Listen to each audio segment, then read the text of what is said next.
समाज को जोड़ने और राष्ट्र को एकता और एकात्मता के साथ आपसी बंधन के साथ सशक्त रूप से जोड़ने का एक माध्यम ये रहा है। पहले तीर्थाटन भी जीवन का एक हिस्सा माना जाता था। लोग अपने सामान्य दिनचर्या में से कुछ समय निकाल करके यात्रा पे निकलते थे।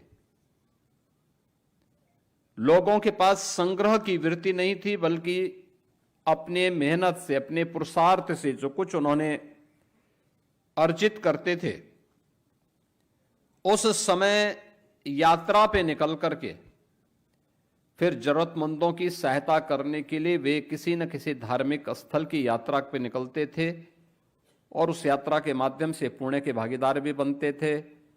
समाज को जो जोड़ने, समझने और देखने की एक नई संजीवनी भी प्राप्त करते थे। भारत के अंदर जो धर्मस्थल बने हैं उसके पीछे ये भाव भी रहा है। भारत प्राचीन काल से ही एक राष्ट्र की इकाई के रूप में, सांस्कृतिक इकाई के रूप में सदैव आदिकाल से बना रहा है। याद करिए, जब आदि शंकर ने केरल से निकल करके देश के 4 कोनों में 4 पीठों की स्थापना की होगी, तब देश के अंदर कोई एक सरकार नहीं थी, राज्य रजवाड़े थे, राजनीतिक इकाइयां अलग अलग भले ही रही होंगी, लेकिन सांस्कृतिक रूप से पूरा भारत एक था। और आज भी वह भाव हर सनातन धर्मावलंबी के मन में रहता है। और ये सुखद संजोग है हम सब के लिए कि हम लोगों ने, हमारे ऋषि मुनियों ने, हमारे पूर्वजों ने जिस भाव के साथ हमें जोड़ने का काम किया, वह आज भी उसे बनाए रखने का, एक दायित्व का निर्वहन करने का प्रयास हम सब करते हैं। कोई श्रद्धा भाव के साथ करता है, कोई पर्यटन की दृष्टि से करता है। लेकिन धार्मिक स्थलों की यात्रा जब हम करते हैं तो श्रद्धा भाव ज्यादा हो, पर्यटन उसके बाद हो और मनोरंजन उसके बाद हो, तो ये 3 चीजों को अगर हम ध्यान में रख करके करेंगे तो उसकी पवित्रता को, उसकी मर्यादा को भी बनाए रख पाएंगे और उन स्थलों की गरिमा के अनुरूप हमारा आचरण न केवल हमें बल्कि हमारी पीढ़ी को भी संस्कारित करके आगे बढ़ने में मदद कर सकती है। उत्तर प्रदेश के श्रद्धालु जनों के लिए कोई समस्या न हो, इसी के लिए हम लोगों ने 2017-18 में गाजियाबाद में कैलाश मानसरोवर भवन का निर्माण किया।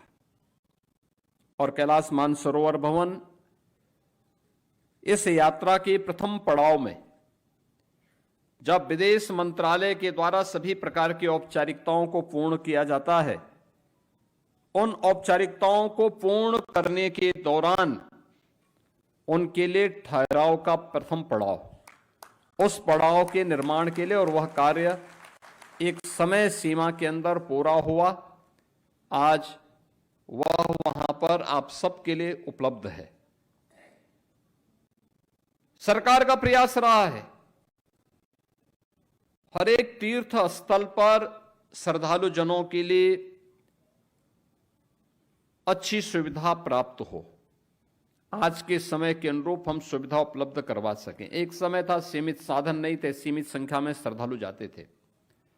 आज साधन हो गए हैं।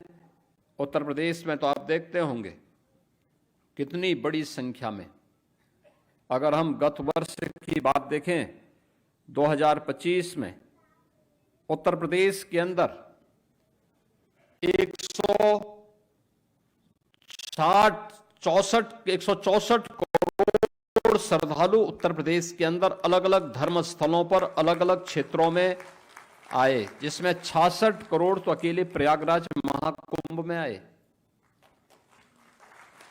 काशी में काशी विश्वनाथ धाम, अयोध्या में श्री राम जन्मभूमि, मथुरा वृंदावन में, अलग अलग क्षेत्रों में करोड़ों की संख्या में श्रद्धालु जनों का आगमन एक चुनौती भी है और उस चुनौती के साथ साथ एक अवसर भी होता है। सरकार अपने स्तर पर प्रयास करती है कि हम अच्छी सुविधा दे सकें, आवागमन के भी, जन सुविधाओं के लिए भी, और जो भी श्रद्धालु जन पर्यटक गण आते हैं उनके लिए अच्छी सुविधा वहां पे उपलब्ध हो सके। जो कि कैलाश मानसरोवर की यात्रा उत्तर प्रदेश सरकार उत्तर प्रदेश के अंदर और भारत सरकार भारत के अंदर सुविधा उपलब्ध करवा सकती है, लेकिन इसके बाहर दूसरे देशों को इस सुविधा के साथ जुड़ना होता है और उस समय उनका व्यवहार ये किसी से छुपा हुआ नहीं है। जैसे तैसे वो यात्रा वहां पर श्रद्धालु जनों के द्वारा संपन्न होती है, लेकिन फिर भी हम लोग उसके साथ जुड़ते हैं क्योंकि उस असुविधा में भी हमारी आस्था भारी पड़ती है और आस्था के कारण हम सभी लोग जाकर के देवादिदेव महादेव का दर्शन करते हैं। डबल इंजन की सरकार का पूरा फोकस है इस बात को लेकर के कि हम लोग इस क्षेत्र में जो संभावनाएं हैं उन संभावनाओं को तेजी के साथ आगे बढ़ा सकें और उन संभावनाओं के माध्यम से प्रदेश के विकास और इसके माध्यम से नए रोजगार के अवसर भी उपलब्ध करवा सकें। ऐसा नहीं, आज के दिन पे तो उत्तर प्रदेश में लखनऊ में भी, अयोध्या में भी, काशी में भी, प्रयागराज में, चित्रकूट में, विंध्यवासिनी धाम में, नैमिषारण्य में, मथुरा वृंदावन में, सुखतीर्थ में, बौद्ध पर्यटन से जुड़े हुए केंद्रों में, अन्य तीर्थ स्थलों में पर्यटन के लिए और पर्यटकों के लिए ढेर सारी सुविधाएं पिछले 8-9 वर्षों के अंदर सरकार ने उपलब्ध करवाई हैं और इन सुविधाओं को और अच्छा करने का प्रयास भी किया जा रहा है। जो बात यहां मेरे सामने अभी कही गई कि मेडिकल की सुविधा और अन्य सुविधाओं के लिए वहां पे अभी भी परेशानी होती है, हम लोग प्रयास करेंगे, आप अपना पत्रक दीजिएगा, हम लोग प्रयास करेंगे कि हम विदेश मंत्रालय के साथ बातचीत करेंगे और आने वाले समय में गाजियाबाद में ही ये सुविधा उपलब्ध हो सके। इसके लिए क्या कुछ हो सकता है, क्योंकि विदेश मंत्रालय ने भी बहुत सारी चीजें बहुत सुविधाजनक बनाई हैं। जैसे पासपोर्ट के लिए पहले केवल दिल्ली में ये सुविधा थी, आज लगभग हर जनपद में पासपोर्ट के कार्यालय बहुत अच्छे और शानदार बन गए हैं, बहुत अच्छी सुविधा वहां हो गई है, बहुत सारी सुविधाएं ऑनलाइन भी उपलब्ध हो रही हैं। हम लोग ये प्रयास करेंगे कि क्या हो सकता है। अवस्थी जी से मैं कहूंगा कि थोड़ा इसमें लग करके और कैसे कैलाश मानसरोवर भवन के पास ही इस सुविधा को उपलब्ध करवाने में अगर विदेश मंत्रालय सहयोग करता है तो इस सुविधा को कैलाश मानसरोवर, जब कैलाश मानसरोवर की यात्रा होती है तो उस समय कैलाश मानसरोवर के श्रद्धालुओं के लिए, शेष समय अन्य धार्मिक यात्रा में भी उसकी उपलब्धता सुनिश्चित हो। मैंने पर्यटन और संस्कृति विभाग को पहले भी कहा था कि इसका हमें बेहतर उपयोग करना चाहिए, लेकिन उपयोग ही नहीं करना, उसका रखरखाव भी करना है। रखरखाव बेहतर तरीके से हो। अगर कोई चीज बनी है, हमारा दायित्व बनता है कि हम उसको सही देखभाल करें, उसका संरक्षण करने का दायित्व भी हमारा है। यही हमारी कृतज्ञता होती है अपने परंपरा के प्रति, अपने धार्मिक स्थलों के प्रति।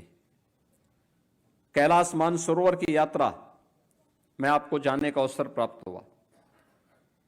प्रयास होना चाहिए कि अलग अलग समय में यात्राएं होती हैं।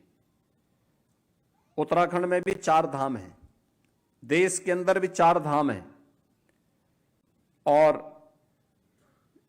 उत्तर और दक्षिण को जोड़ने के लिए प्रधानमंत्री मोदी जी ने बहुत सारे प्रयास प्रारंभ किए।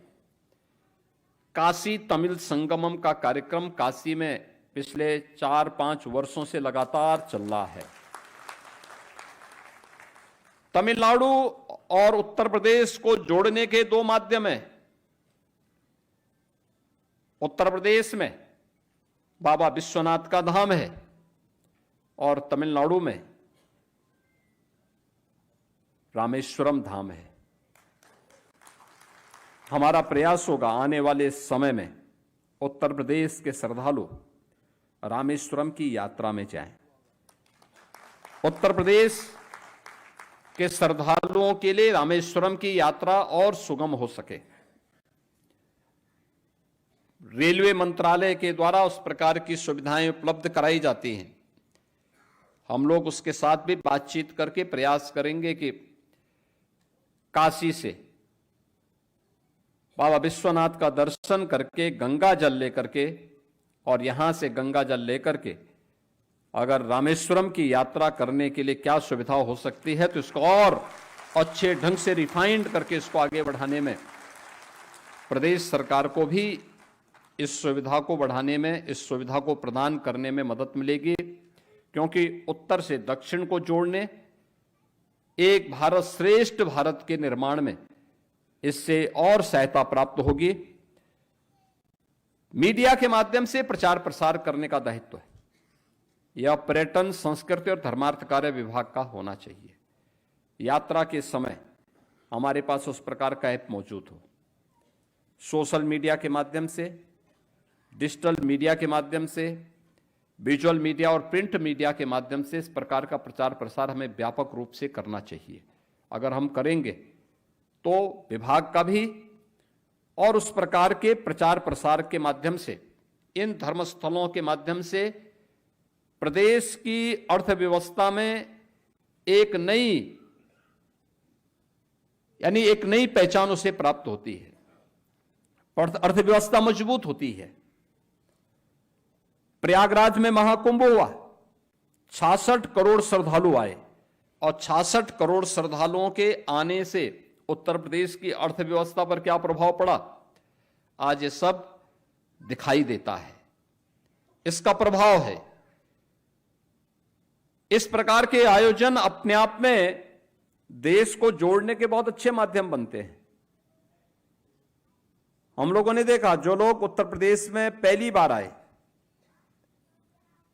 उस समय उनके बीच में उत्तर प्रदेश के बारे में जो धारणा बनाई गई थी कि उत्तर प्रदेश में सुरक्षा नहीं है, विकास नहीं है, अव्यवस्था है, लोगों का व्यवहार ठीक नहीं है, जब उन्होंने उत्तर प्रदेश में आकर के देखा कि उनके राज्य से अच्छी सड़कें हैं, उन्होंने जब उत्तर प्रदेश में आकर के देखा लोगों का व्यवहार बहुत अच्छा है, उन्होंने जब यहां देखा कि यहां पे बेहतरीन सुविधाएं हैं।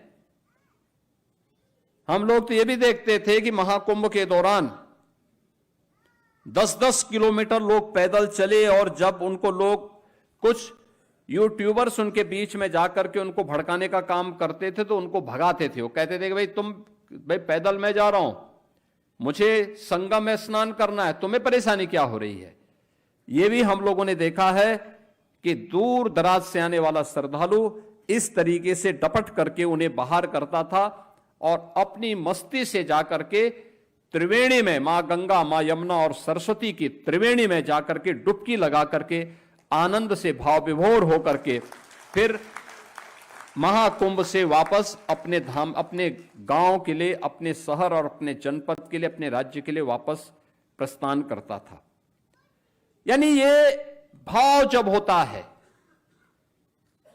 तो उस भाव में फिर व्यक्ति हर कठिन चुनौती का सामना करते हुए भी मंजिल को प्राप्त कर लेता है। हमें इस मंजिल को प्राप्त करने की दिशा में आगे बढ़ना चाहिए। इन सुविधाओं को आगे बढ़ाने के लिए सरकार पूरी तरह संवेदनशील है, इस सरकार की प्रतिबद्धता का हिस्सा भी है। लेकिन धार्मिक पर्यटन में उसकी मर्यादा को श्रद्धापूर्वक आगे बढ़ाने का दायित्व हम सबका सामूहिक रूप से भी होना चाहिए। इस विश्वास के साथ आज जो 555 कैलाश मानसरोवर की यात्रा में गए हुए श्रद्धालु थे, उनके वापस आने पर मैं उनका अभिनंदन करता हूं। और उत्तर प्रदेश सरकार के द्वारा जो ये सहायता आपको उपलब्ध करवाई जाती है, सहायता नहीं बल्कि उत्तर प्रदेश सरकार का आपके साथ एक संबल है कि इस संबल के माध्यम से उत्तर प्रदेश सरकार आपके साथ है और इस प्रकार की सुविधाओं को और मजबूती के साथ आगे बढ़ाने में ये सहायता हमें मदद करेगी। आप सबके प्रति मेरी शुभकामनाएं हैं। देवादिदेव महादेव से मेरी यही प्रार्थना है।